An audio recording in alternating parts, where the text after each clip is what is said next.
Hi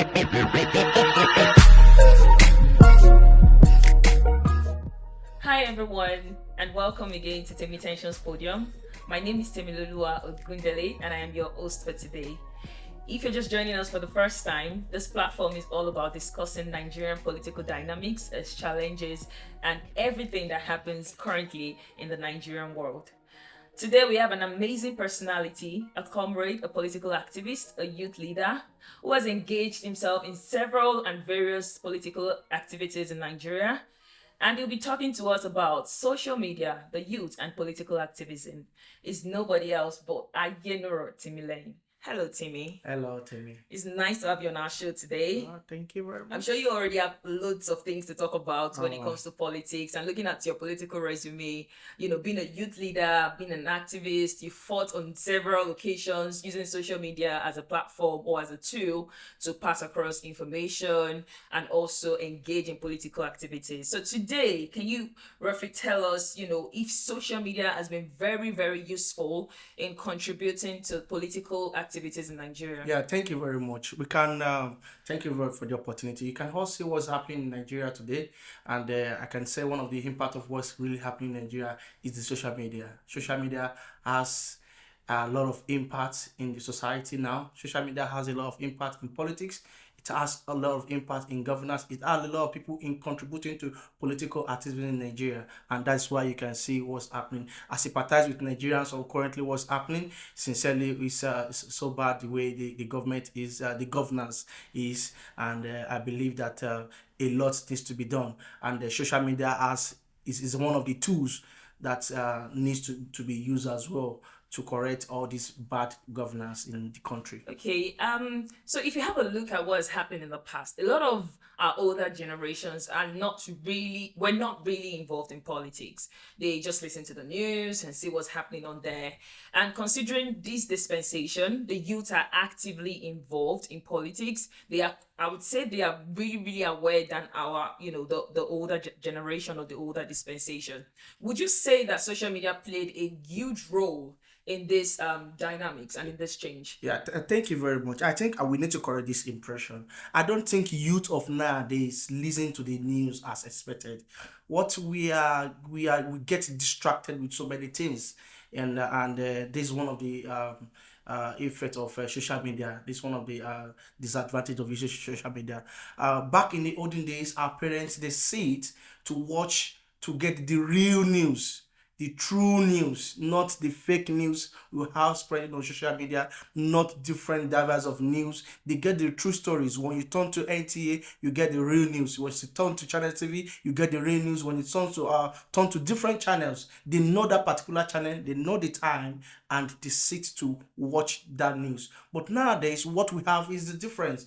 Youth are not listening to that real news. Sometimes they are being distracted with fake news on social media, and that is why we have a lot to do in ensuring that social media work perfectly for political activism all over the world, not in Nigeria alone. Work, and also we work in line with the policies of social media as well, because all these social media companies, Facebook, they have their policies as well. But we have many people floating the others, most especially fake news. But however, I want to tell you today that social media has contributed a lot to Nigeria and youth participation in politics in Nigeria. We can all see what's happening far back in those years. The way youth participate in governance or in campaign, in political activities was totally low to what we have now. Youth are now contributing. Youth, look at the percentage of people, youth that were out last time to vote. Youth are participating in politics now, and one of the reasons is the effect of social media. Social media has the advantage, it has its disadvantages as well. But however, we must be very careful so as for us not to lose so many things. Have enough gain from the social media in helping politics, helping the youth in participating in governance. And I believe that if social media tools is used appropriately, definitely Nigeria will get there. Look at different media news now. Most of them, just within a click, you have everything looking at on your phone, on social media. You don't need to sit at a particular time, I need to watch at NTA at 8 o'clock. You can grab the news anywhere. What we need in Nigeria is reorientating the youth in ensuring that the social media is used accurately. Then also guidelines must be followed, policies. If you bring out fake news, then there must be discipline for all these things as well. One of the things. Another thing is that people get away easily with some of these things in Nigeria, and also some of the leaders that will get into power, some of them benefited from this disadvantage of fake social media.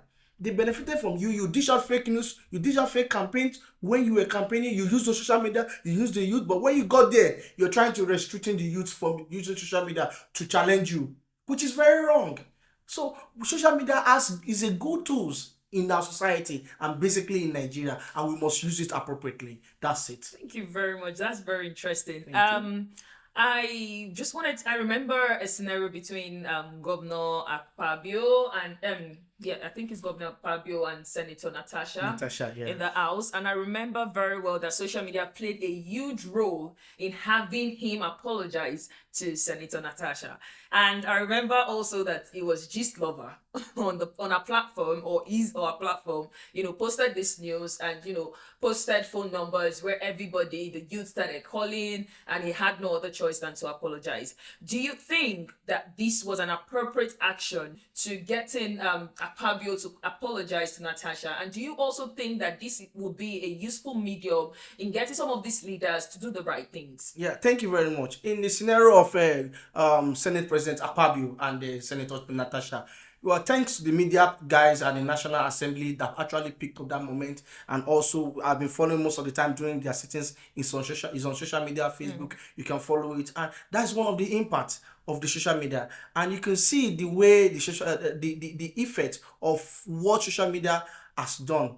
Sincerely, it actually made the Senate President to understand that he has done the wrong thing, and thanks to the Senate President as well for listening to the voice of the masses, for listening. One of the problems of Nigeria is that we don't wait for feedbacks.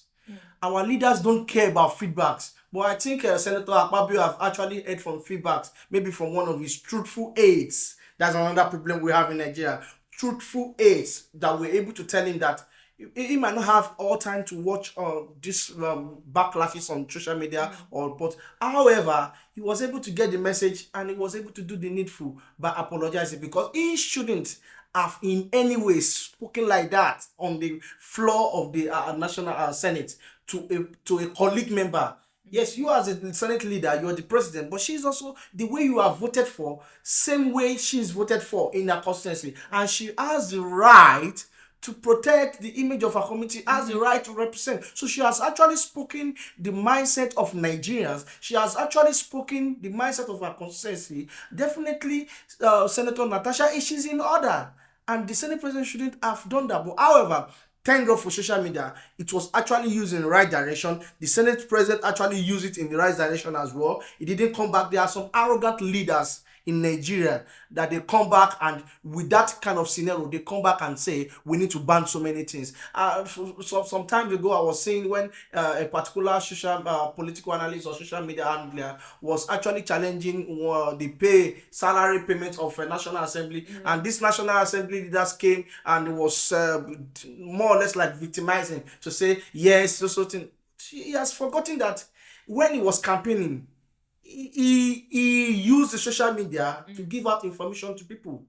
When they were campaigning, when they were having all these things, most of these things were done on social media. Now the tools are caught up on you. If you believe that the information the person have laid out is wrong or is fake, however, just set the pace appropriately to say this is fake. But however, I wouldn't want to conclude on the information as being shared by the particular person. But however, the social media tools as well have been one of the contributing factor in challenging that situation. So the way you use the way social media is being advantageous to you, so also make use of it when you have when people are challenging you of some things, because one of the things about our leaders is that they don't like you challenging them.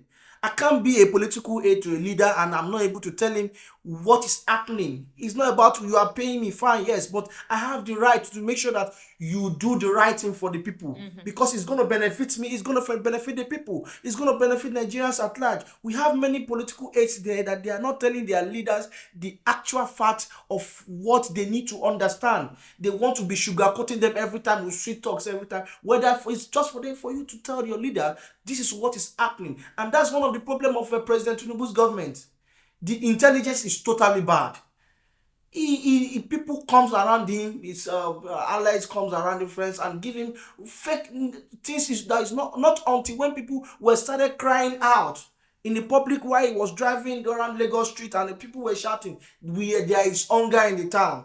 A lot of imagine if Tinubu had known more about food security issue at the beginning of his administration, they could have put a lot of measures in place before the time they got to know. And how did they get to know? It was because there was crisis in the country.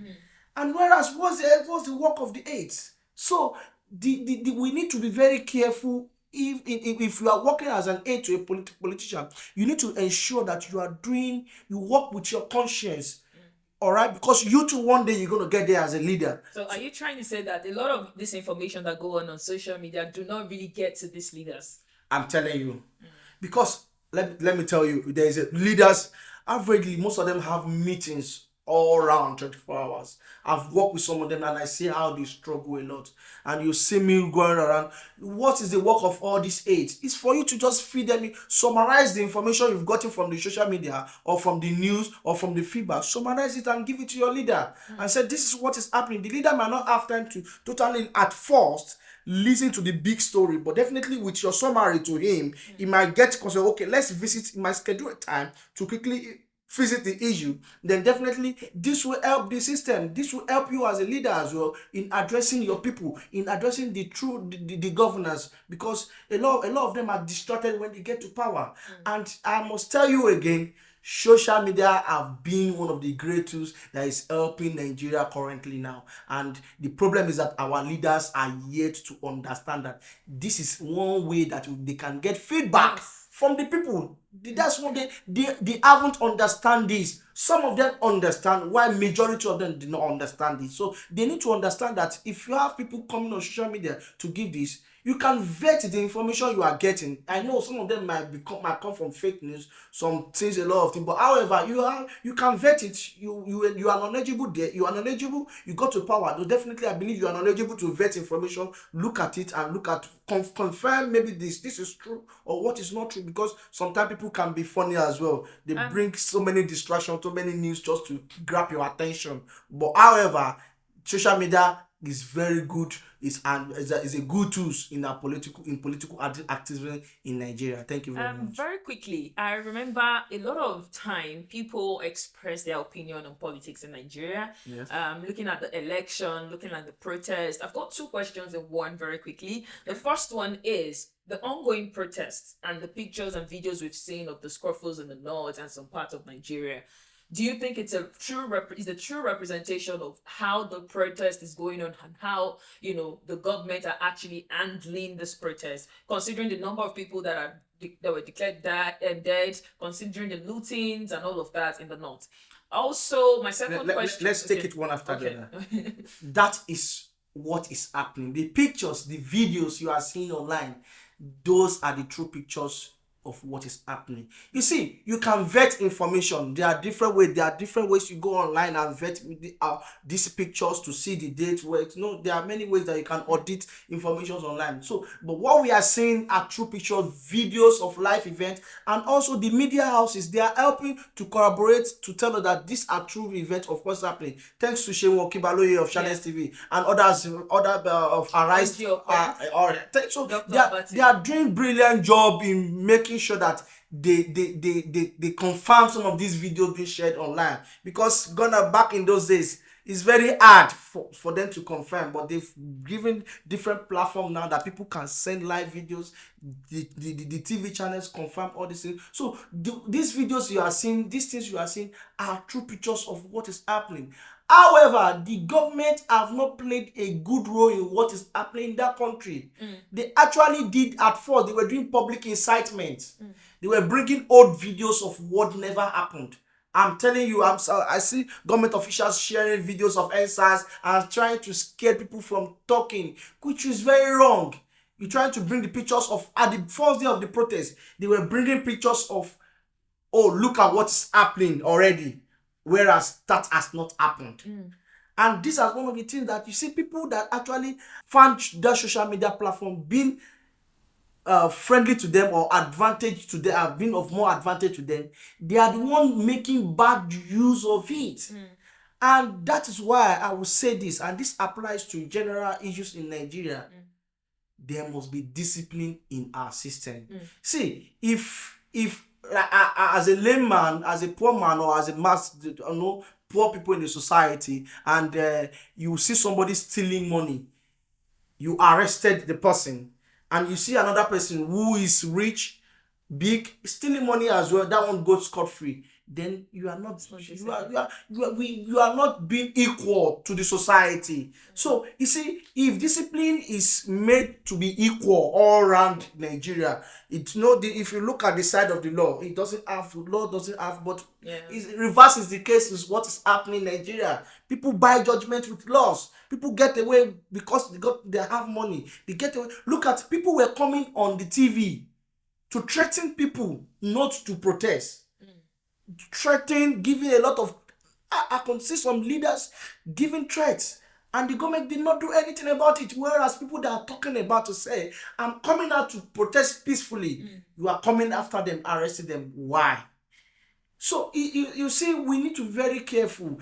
Discipline, there must be discipline, general discipline, equal discipline to all. Maybe when we start from that, when 2 or 3 rich people are being picked in Nigeria and made to serve the consequence, whether capital punishment or corporal, then definitely we that you are not even up to the rich man will not misbehave. Sure. But another thing, some of them believe that they have backbones. They have 4 godfathers that can come and bail them out, and all these things, they can get away with anything they do in Nigeria.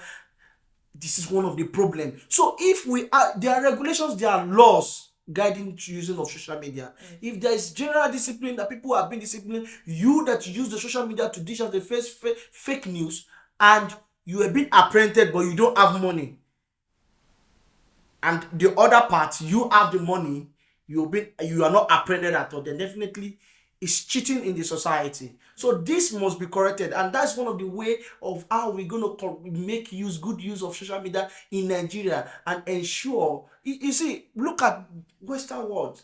You can't just, if you bring out of some information that is going to affect national security, and the police will come call you for investigation. They don't want to know who you are. They will call you for investigation, ask you series of questions. They follow all these things, and they don't victimize. They ask you, why have you done this? What and what and what? We can see many stories of people who stylishly engage in terrorism, whereas they didn't know they were going into terrorism. But it was through social media that I started. But however, with the quick intervention of the security agency, the person quickly know that, oh, I'm being distracted, I'm being given fake. So a lot of things, the security as well must know their role in investigating social media issues. Thank you very much.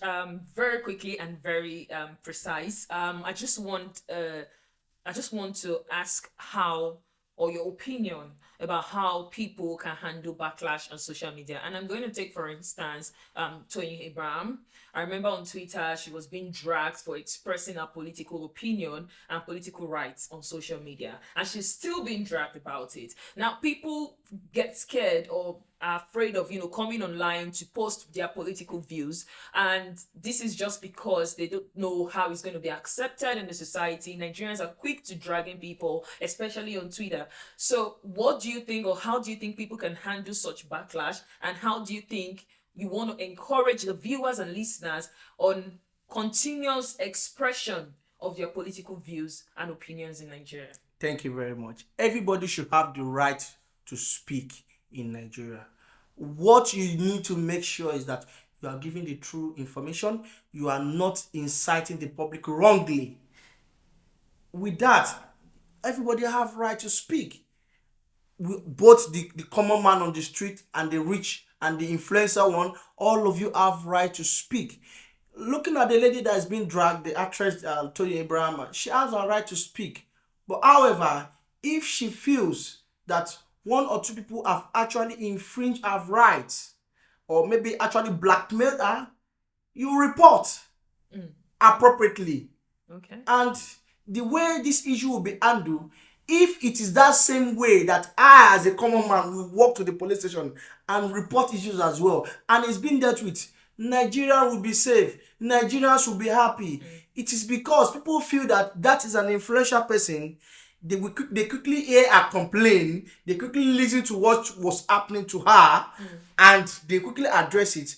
What of me that I don't have the money? I've been blackmailed in past by even the so-called politicians. I've been arrested wrongly and nothing was done. They got away with it. So if things are being done equally in Nigeria, definitely we will have complaints like that. People will not be dragging people unnecessarily just because they know. If people will be conscious of their statement, if they know that you are arrested, because another thing else, you find I was so disappointed seeing leaders on national television threatening people. Last week, Yeah. series of threats. That shouldn't be. That should not be. The police, you that arrested the other person, you should have arrested this person as well. But they give them backing, and that's what happened. That's one of the roots of the problem in Nigeria. No equal discipline measures. People, they feel that if you have your money, people that don't have money, if you are different from each other, and people don't get same treatment when they report issues, and that's why some of these things is happening. I sympathize with Tony in that scenario, but however, she has the right to speak, and she has the right to report anyone who have actually infringed her right, because I won't support you misusing the social media to infringe other person's right. Bullying, abusive, a lot online. But however, another thing else, she is an influencer. She might not be a leader. I might be a leader. The way you, to be sincere, as a leader, I don't need to get that annoyed about some of these issues coming from my people, because I know it is my responsibility for me to be answerable to them. The only thing I will just do, I've done it most of the time to people, I will correct you on how you ask this question so as for us to be on the same page. I won't discard you. I might not even get you reported. I will just try, and because Nigerians, another thing is, with a lot of people need reorientation in Nigeria. Sincerely, they are doing that bad thing, but they see it as the good thing. So our leaders should be calm enough, even when some of their leaders are misbehaving, some of their followers are misbehaving. Be able to call them and correct them. If you give several corrective measures and they are not listening, then definitely you want the person, then report the person. Definitely you won't be blamed at the end of the day that all of these things happened. One thing I always know is that Nigerian politics is not something that we can delve into in a day. Like, a day is not enough to discuss what challenges and what we need to put in place in Nigeria. But thank you so much. All you've said are very important, and I believe the viewers and listeners, as a lot of comments, and they probably have questions which they'll be popping into the comment section and comment area. We'll be looking into that sections as well to give them responses and also engaging them actively. But one thing I want to take from this conversation today is everybody has a right. Yes. Freedom of expression according to the Constitution. Citizens of Nigeria should not be afraid to say their mind. Yes. They've exercised their democratic rights, and they need to enjoy the benefits of exercising their rights. So they shouldn't be stopped from pointing out whatever it is that they feel on social media, but they should use social media appropriately. Make good use of the social media. Use it appropriately, and do not spread false information, and do not attack anybody. Do not see it as a platform to make other people draw back into their share. And at the end of the day, it's always a win-win solution for the country at large. The Nigerian leaders would get the information they need to know, and the citizens are fulfilled, or they have this sense of fulfillment that they've expressed themselves and they are being heard. Thank you so much. Another thing I want to say before going, our leaders should always audit information. Get your information, get feedbacks online. Once you audit all these things, definitely you know what the people need. Yeah. And that is going to go a long way. All right. Thank you very much. Thank you so much, my viewers and listeners at home or wherever it is you are, all over the world. I'm sure you enjoyed this amazing episode, and I'm sure you had a lot to learn. You do not forget to drop your views, your opinions in the comment section. We'll be engaging you vividly and actively. And also, do not forget to catch up on our other episodes dropped on this platform. Also, remember to subscribe to this channel so you get notified at every point in time when we drop other videos. Thank you so much for joining. Keep shining, keep learning, and keep exploring. Until next time. Bye.